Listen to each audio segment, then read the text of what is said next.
साथियों, जैसा कि आप सभी लोगों को पता है कि 1848 में ज्योतिबा फूले ने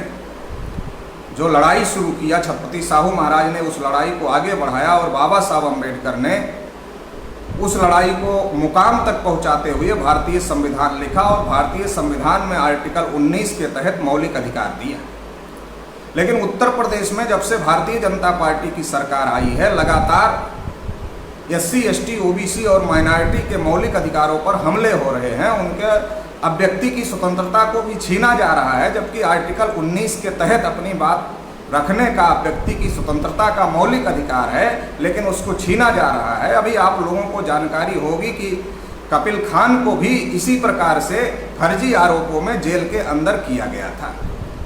अभी ये महत्वपूर्ण घटना उत्तर प्रदेश सचिवालय में जो निजी सचिव के पद पर तैनात थे माननीय अमर सिंह जी, जो कि पिछड़ा वर्ग समाज से आते हैं, OBC समाज से आते हैं, उनके ऊपर ये आरोप है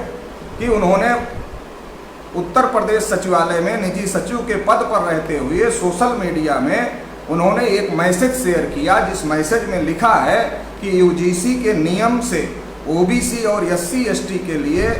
दरवाजे बंद हो चुके हैं। राम राज्य में CM ठाकुर और डिप्टी CM दिनेश शर्मा ने जातिवाद को खत्म करते हुए गोरखपुर विश्वविद्यालय में 71 में से 52 अपनी जाति के प्रोफेसर बनाया है। ये मैसेज शेयर किया गया अमर सिंह जी के द्वारा। ऐसा आरोप लगाकर अमर सिंह जी को जातिवादी मानसिकता से ग्रसित होकर के उत्तर प्रदेश सरकार द्वारा बर्खास्त कर दिया गया है, जो कि बेहद निंदनीय है, क्योंकि आर्टिकल 19 के तहत अब व्यक्ति की स्वतंत्रता का अधिकार हर नागरिक को है। अमर सिंह जी भी देश के नागरिक हैं, तो इसलिए अमर सिंह जी को भी अब व्यक्ति की स्वतंत्रता का मौलिक अधिकार है, लेकिन उनके मौलिक अधिकार का उल्लंघन करते हुए अमर सिंह जी को सस्पेंड करने का काम किया गया है। ये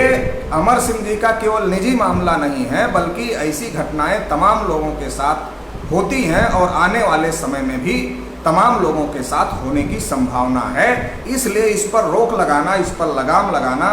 बहुत ज़्यादा जरूरी है। तो इसलिए इसको गंभीरता से लेने की जरूरत है। भारतीय जनता पार्टी की सरकार उत्तर प्रदेश में अगर बनी तो उसका सबसे बड़ा श्रेय पिछड़े वर्ग के लोगों को जाता है। किसी ने ओम प्रकाश राजभर का चेहरा देखकर भारतीय जनता पार्टी को वोट दिया, किसी ने स्वामी प्रसाद मौर्य का चेहरा देख करके वोट दिया, किसी ने केशव प्रसाद मौर्य का चेहरा देखकर वोट दिया, किसी ने अनुप्रिया पटेल का चेहरा देखकर भारतीय जनता पार्टी को वोट दिया। पिछड़े वर्ग के नेताओं का चेहरा देख करके, पिछड़े वर्ग के नेताओं का चेहरा देख करके भारतीय जनता पार्टी को पिछड़े वर्ग के लोगों ने वोट दिया। कुछ ने हिंदू की पार्टी समझ करके वोट देने का काम किया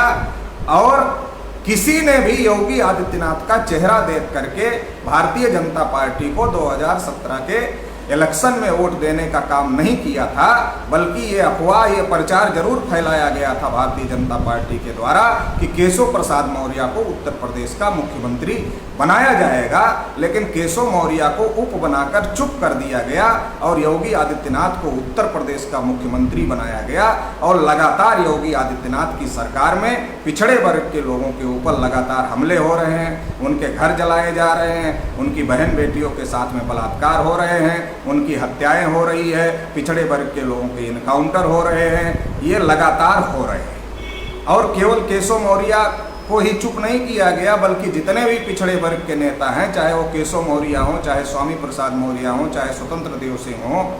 वो जितने भी पिछड़े वर्ग के नेता भारतीय जनता पार्टी में हैं, और चाहे अनुप्रिया पटेल जी हों जिनके समर्थन से भारतीय जनता पार्टी की सरकार चल रही है, ये सारे नेता कुछ करने की स्थिति में नहीं दिख रहे हैं। जो पिछड़े वर्ग के लोगों के ऊपर अन्याय अत्याचार हो रहा है उसमें कुछ करने की स्थिति में नहीं दिख रहे हैं। इसलिए आज की तारीख में समाज को इस बात को गंभीरता से समझने की जरूरत है कि हमने तो हिंदू के नाम पर वोट दिया, लेकिन आज हम हिंदू नहीं है, आज तो हमारे ऊपर अन्याय अत्याचार हो रहा है। हमने नेताओं का चेहरा देख करके वोट दिया जिनको पोजीशन दी गई, पावर नहीं दी गई, और आज वो नेता चुप हैं जब हमारे लोगों के ऊपर अन्याय अत्याचार हो रहा है, वो कुछ करने की स्थिति में नहीं है। तो इसलिए ये केवल अमर सिंह जी का मामला नहीं है, बल्कि ये SC, ST, OBC और माइनॉरिटी को जो संविधान में मौलिक अधिकार मिला,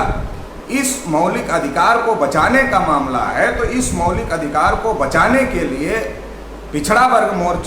वर्ग के लोगों को संगठित होने की ज़रूरत है, SC ST के लोगों को संगठित होने की, लामबंद होने की ज़रूरत है, माइनॉरिटीज के लोगों को लामबंद होने की ज़रूरत है, और तमाम SC ST OBC और माइनॉरिटीज के लोगों को संगठित होकर के, लामबंद होकर के इसका मुंहतोड़ जवाब देने की ज़रूरत है। क्योंकि आज जो कार्यवाही अमर सिंह जी के ऊपर हुई है, कल ये दूसरे, तीसरे, चौथे के ऊपर हो सकती है, और लोगों के अंदर भय बनाया जा सकता है कि सोशल मीडिया जो ब्राह्मणों के गले की, भाजपा के गले की फांस बनी हुई है, उसके हर षड्यंत्र को सोशल मीडिया उजागर करती है। तो लोगों के अंदर एक डर बिठाने की कोशिश है कि सोशल मीडिया में अगर मैसेज लिखोगे तो आपके ऊपर कार्यवाही होगी। इसलिए ये लड़ाई बहुत महत्वपूर्ण बन जाती है।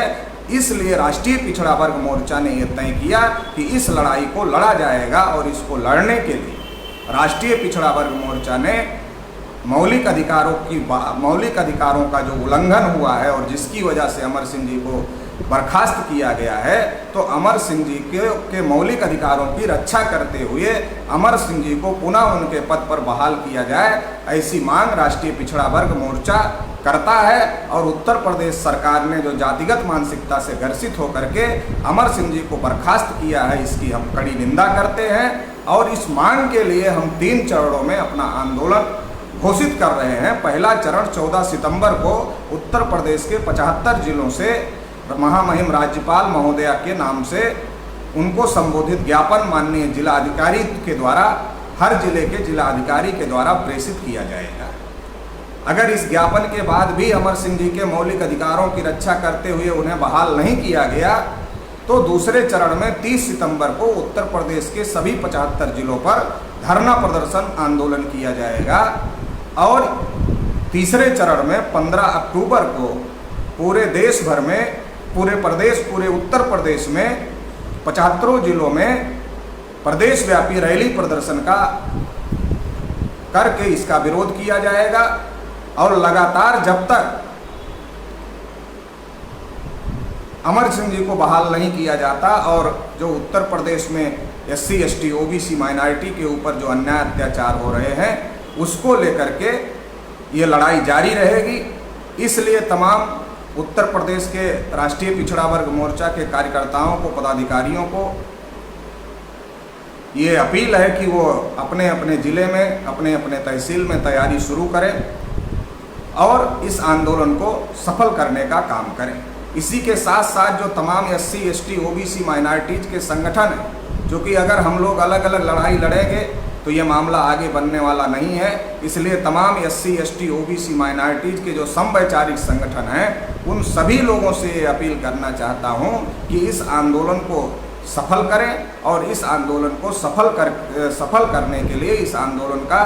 समर्थन घोषित करें और अपने कार्यकर्ताओं को निर्देशित करने का काम करें कि इस आंदोलन में बड़े पैमाने पर शामिल होकर के इस आंदोलन को सफल करें, जिससे पिछड़े वर्ग के SC ST OBC माइनॉरिटी के मौलिक अधिकारों की रक्षा किया जा सके और इनके ऊपर जो अन्याय और अत्याचार हो रहा है इसको खत्म किया जा सके। आप सभी लोग ऐसा करेंगे, ऐसी आशा और विश्वास मैं करता हूँ।